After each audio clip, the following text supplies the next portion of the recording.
Hello and welcome to Talkin' Tent. Your favorite show about movies and television. I'm Zach. And I'm Irma. In our mega TV roundup, we are talking Hijack, Righteous Gemstones, What We Do in the Shadows, Steven Soderbergh's Full Circle, and Reservation Dogs. Reservation Dogs. How can I forget? So, Irma, what do you want to start with? Love Island. No, I'm kidding.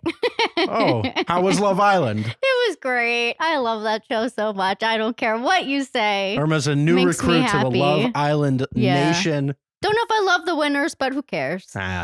It's a fun time. It's about the journey, not the destination. Yeah. And you had a great time. Yeah. Let's start with Hijack. Ooh, my Idris fave. Elba's Apple Television Plus, Apple TV Plus vehicle about hijacking.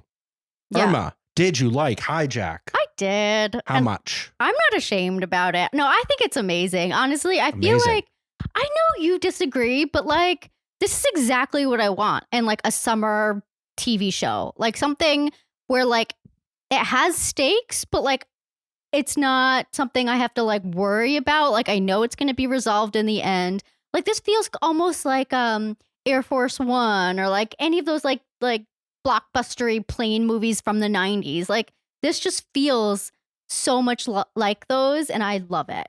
Love it. I did. I really enjoyed it. Idris Elba, I mean, you can't go wrong. Idris Elba was great. No denying that. Dude is a superstar. He just like oozes charisma. Yeah. And it's so hard to deny. I liked it. It was definitely fun. I know what you're saying. The fact that there were like no stakes though, I think eventually took me out of it. And I've said this many times before in my love of horror movies. It is very difficult to do a horror television show. Yeah, but this wasn't horror. I know, but this is also similar because it's like a suspense thriller. And the longer you sit with the suspense, the less suspenseful it becomes. And the tension just eventually dissipates in 7 episodes where you just know they're landing the plane. You know, eventually you realize that no one of consequence is dying. And really, I mean, sorry, we're going to spoil it, okay, but like they killed person. the captain. That was like amazing. The end of the 6th episode. Yes, one person of consequence did die. Sorry, I forgot about that. And then the people in the beginning, like that was really sad. Like, I don't know, like the baggage handler person, her whole family died. Yeah. And that kind of, I thought, gave it stakes when like the woman who shot, I think her name was Amanda, shot the captain and then like was essentially supposed to crash the plane. Right. And she was saying like, oh, they have my daughter. Like, I thought it did give it stakes because she like thought like they're going to kill my daughter. And they showed it in the beginning of the series that, yes, they would do that. Sure. I just feel like they got rid of those stakes so quickly because they had to rush through the finale. Yeah, like, I definitely think they blew like, through the finale. He convinced the terrorists to stop terrorizing. Then he convinced the replacement terrorists to not crash the plane.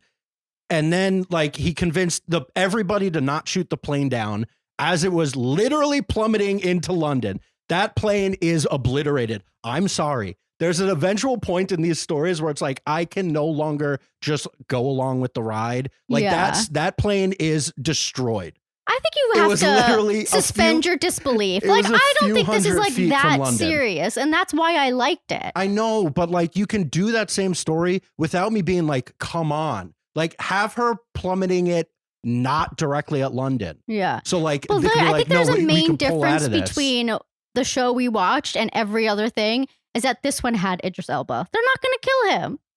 Sure. And I want Idris Elba to come on every flight I ever take. Yeah, everything would always be okay. Yeah. It just takes care of it. Exactly. It just takes care of everything. Yeah, I mean, it was fun, and what really took me out of it is, so there was no actual villain. And I've said this about a few different Apple shows that like they're too nice. The Apple shows have been too nice. And this story about literally a hijacked plane that's going to crash into London would not vilify the people on the plane that took over the plane because, oh no, their family is in trouble. But then we never really got the story of like where that family is. They're all dead now, apparently. But like, we don't know. We don't know if they're alive, they're dead, they're fine, they were released. We don't know what happened to the villain. What the are guy, you talking about? Like, why were those people hijacking the plane? Because their family was in trouble, into right? it. Like Stuart, he was like, "Oh, they killed my father," and then the mom killed herself because she's like, "These are really bad people." So why was he hijacking the plane? Because he felt like he had no other option. They I don't know. I feel like they entrapped him. What? They never really got to the bottom of it. I think you're taking this way too seriously. And then, okay, I think that's why I loved it, is because I didn't take it seriously. Even if you get all that, the reason why they almost crashed a plane was The Big Short. And that freaking sucks.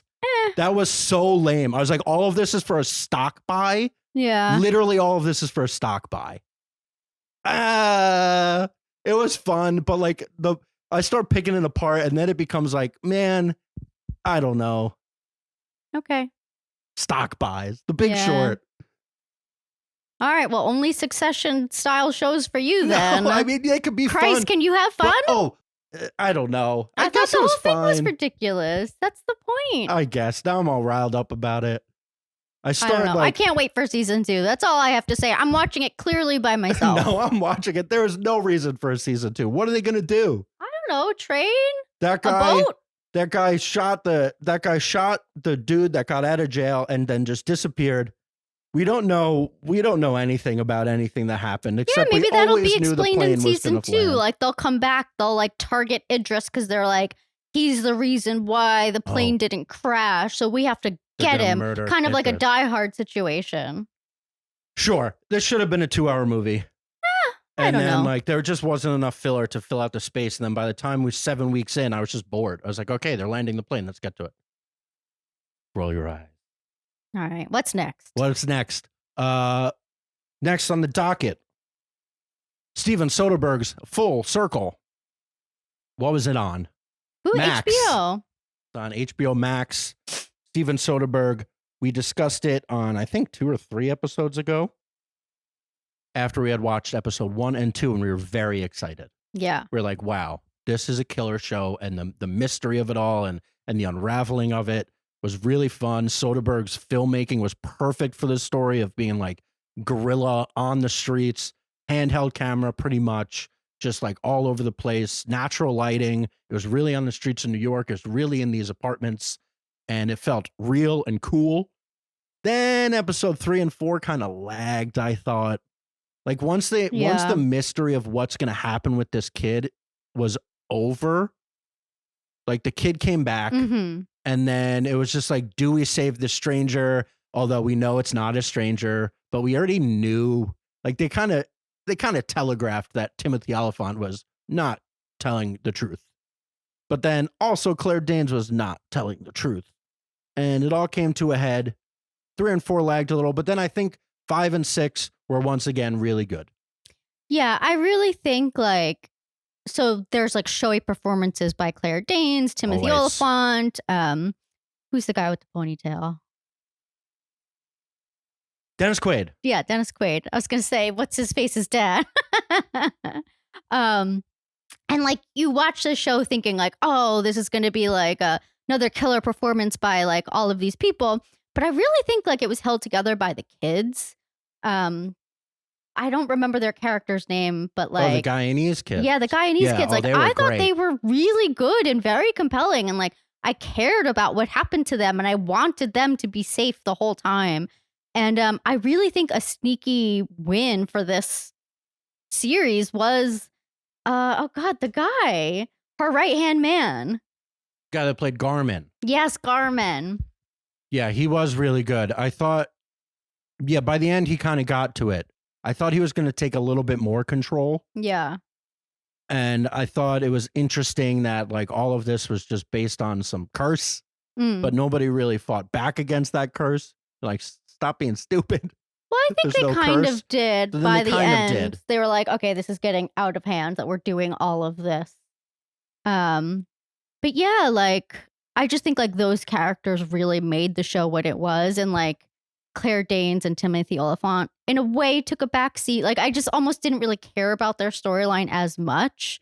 And And then, of course, you have Zazie Beetz' storyline, which was fine. Yeah, you know. Zazie Beetz was the weak link. Yeah. And not her herself, but just like the story.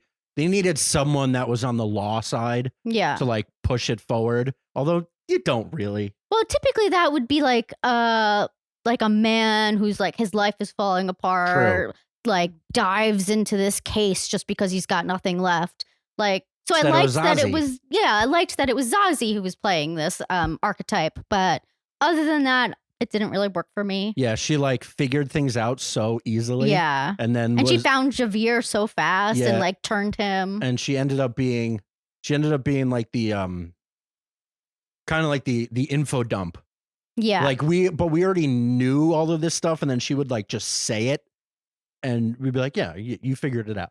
It was really quick. Yeah.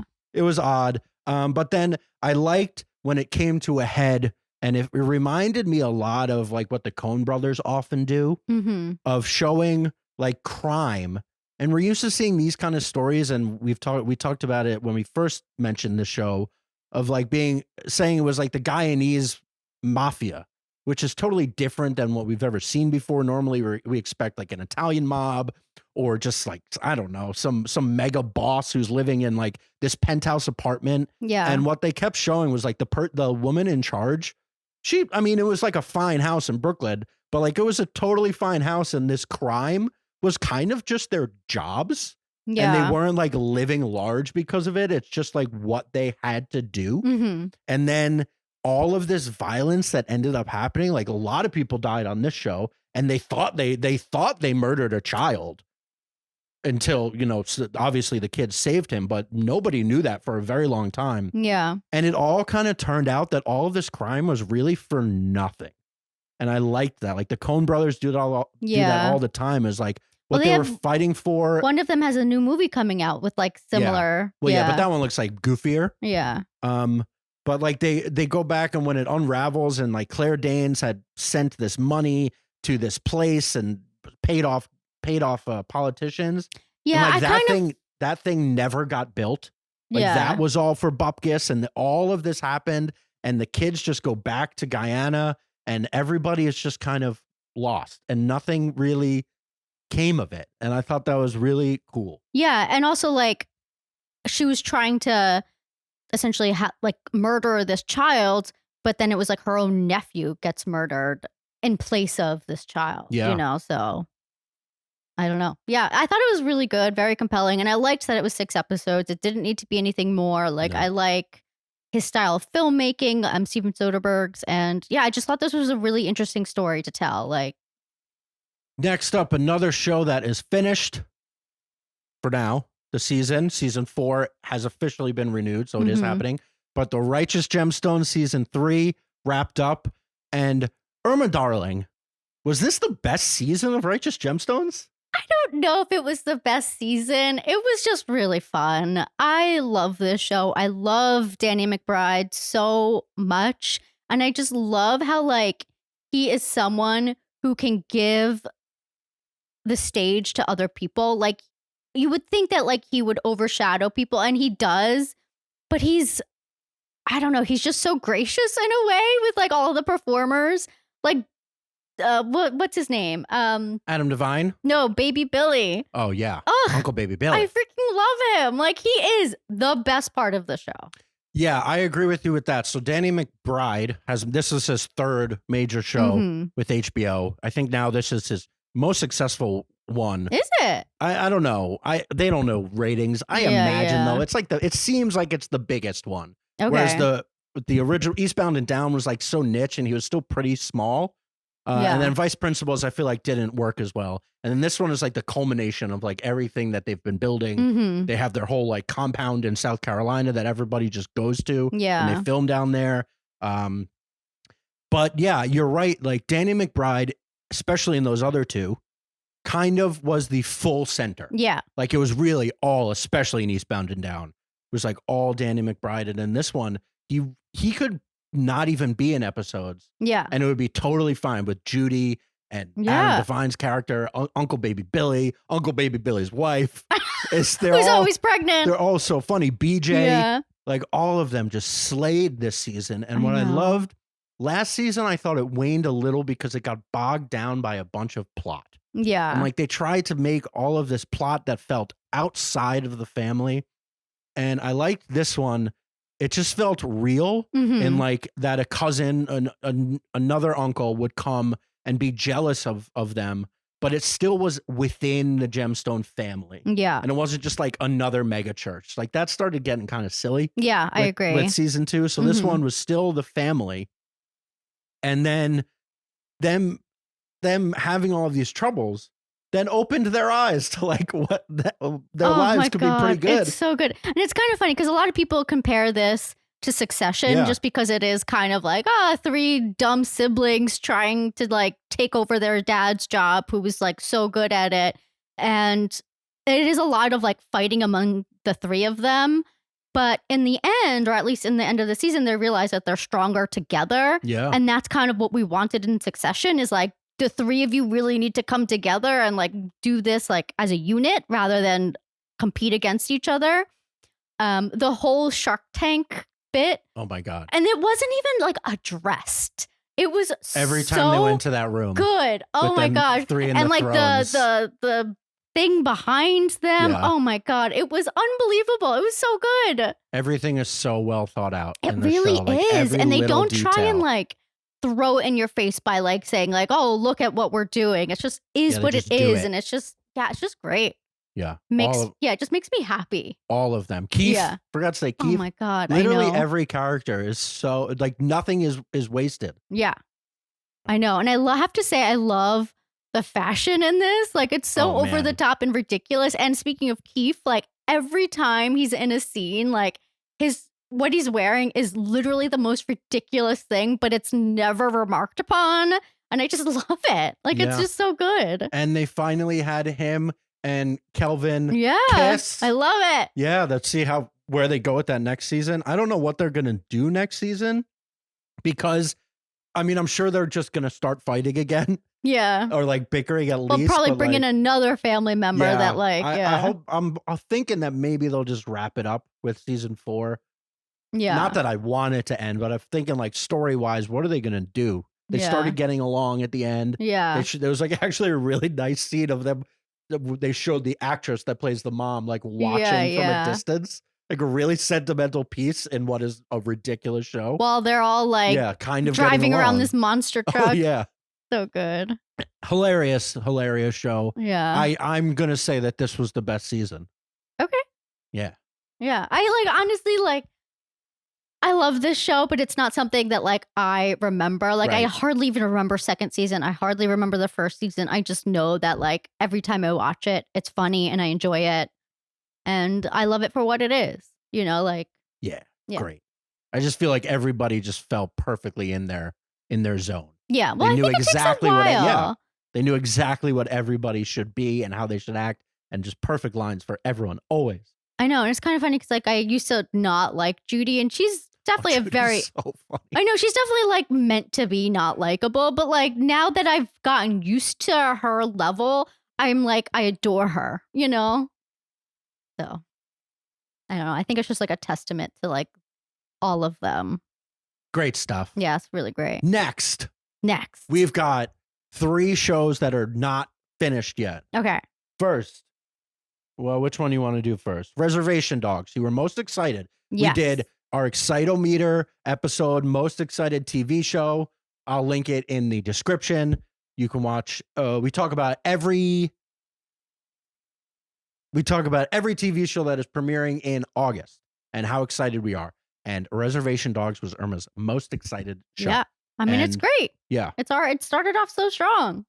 And I freaking love oh my God, what's his name? The Spirit. Yeah, he's so funny. He's really funny. Like I knew he was funny, but I guess I didn't remember him being this funny. Yeah, he came in hot and heavy to start this season. Yeah. I forgot that Brandon Boyd was White Jesus in California. Yeah. That was fun. A little Incubus throwback. Yeah. And then so we find Bear and the rest of the res dogs are in California, and they realize like they can't survive there. The car got stolen. Yes. And then like they have no money. So an aunt comes and picks them up.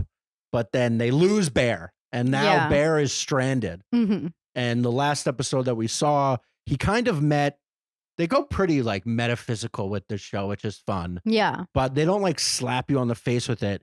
This guy was a real guy, but it was kind of like an older version of what Bear could be if we picked this specific path, which he was kind of starting to go down. So just like a guy on his own who used to have a lot of friends, they distanced, and he kind of lived completely off the grid. And like, it was just beautiful. Yeah, it was a really beautiful episode. Like, and you expect like, oh, this guy's, I mean, he obviously did have some mental issues. Yeah. But like, you expect it to be even worse, but it was actually really nice. Yeah. I don't know. And like, I almost could see Bear like living with him for a little while, but they like ended that pretty quickly because obviously Bear has to go on a bigger journey. And I think his spirit guide is like taking him on this journey. And I know that's probably what this last season's going to be. And so I'm just excited to see, what happens. Yeah, I think a different show would have made, I don't know, maybe more of a mockery or just way more on the nose of the guy, the older man, like being crazy. And then maybe even escalating it to the point where Bear had to do something about it. But instead, he kind of said some really interesting and poignant things and then got taken back to what we assume is like a mental hospital without resistance. He was just like, it's I'll go back now. Yeah, like they found him and they brought him back and he didn't like go nuts. It was just kind of like they treated him with a lot of respect. Yeah, 100%. And that's kind of how really it liked. works on all, like this whole show treats every character with a lot of respect. Yes. And I think that's just like the spirit of the show. Kind of. And yeah, we're excited to see. I imagine it's going to get deeper.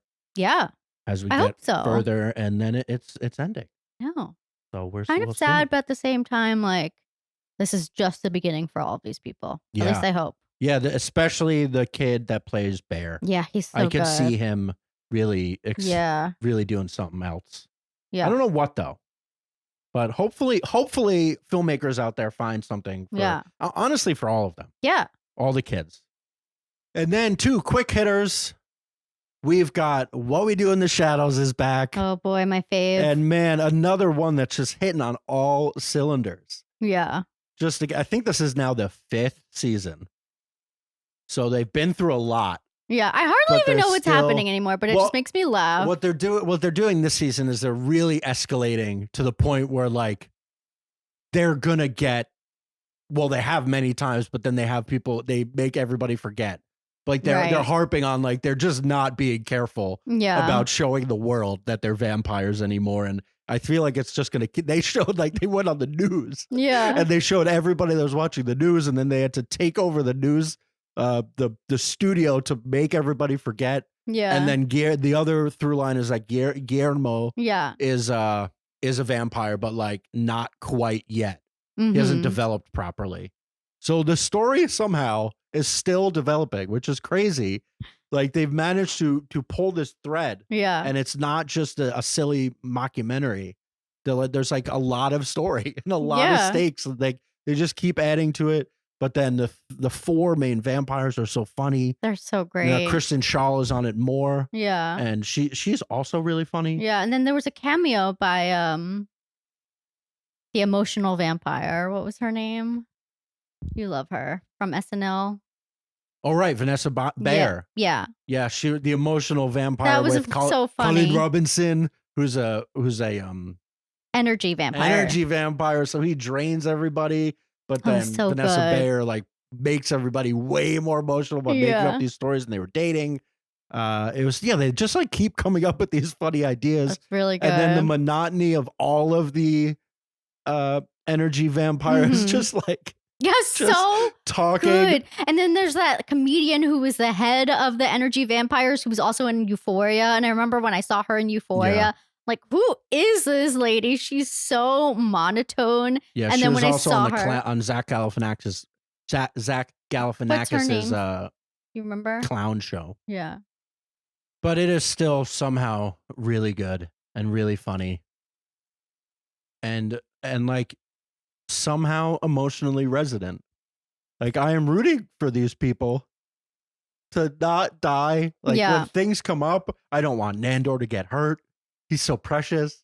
And like Guillermo, I just want him to feel empowered finally. Yeah. Like, to be accepted fully by his family that he's moved into. And then they finally showed his real family, and like he just felt like an outsider to them. No, they were on last season because they came for dinner. Do you remember? Yeah. Oh, right. Yeah. But like, he didn't fit in with them, but he fits in more with his vampire family, but they don't accept him fully. But maybe one day they will.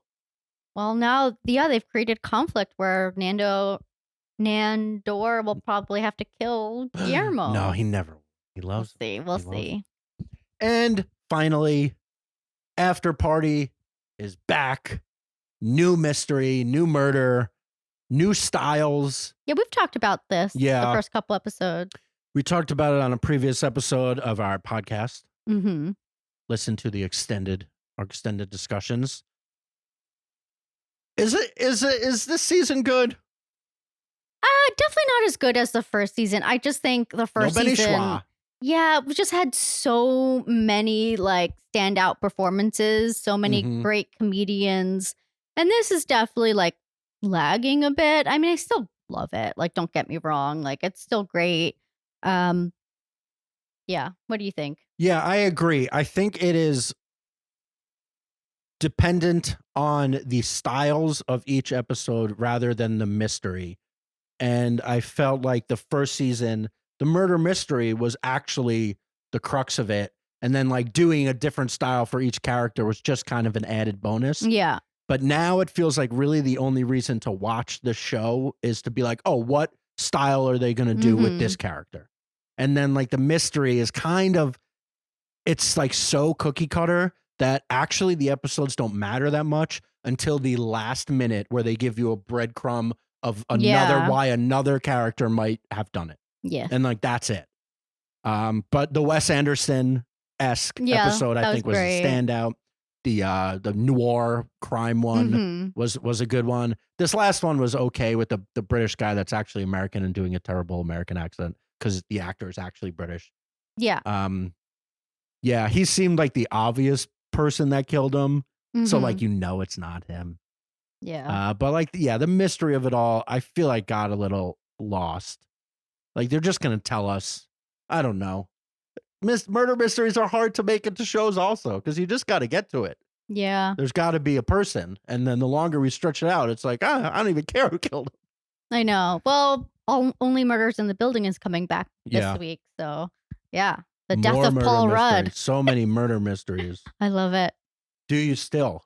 Maybe we need a break. I mean, we're going away in 2 days, and I brought 2 murder mystery books. More books. It's what I like. And it's just like everyone's catching on now. So now it's a bit oversaturated. But like, this has been my brand for a long time. Yeah, that's true. That's all I'm saying. That's true. Irma loves murder mysteries. So that is 6 shows we talked about.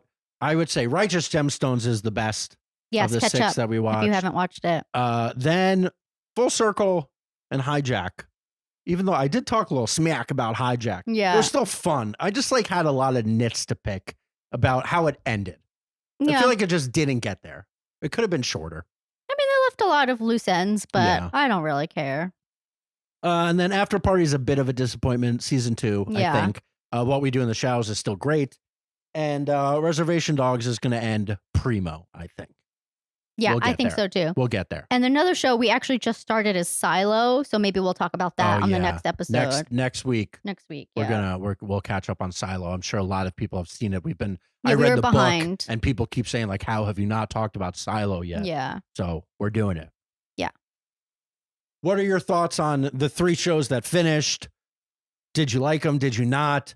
Please subscribe. We're a young channel, so really the subscriber numbers got to get going. Like, comment, do all the YouTube things, and click here for our talk about Teenage Mutant Ninja Turtles Mutant Mayhem. From our living room to yours, what do you want to watch?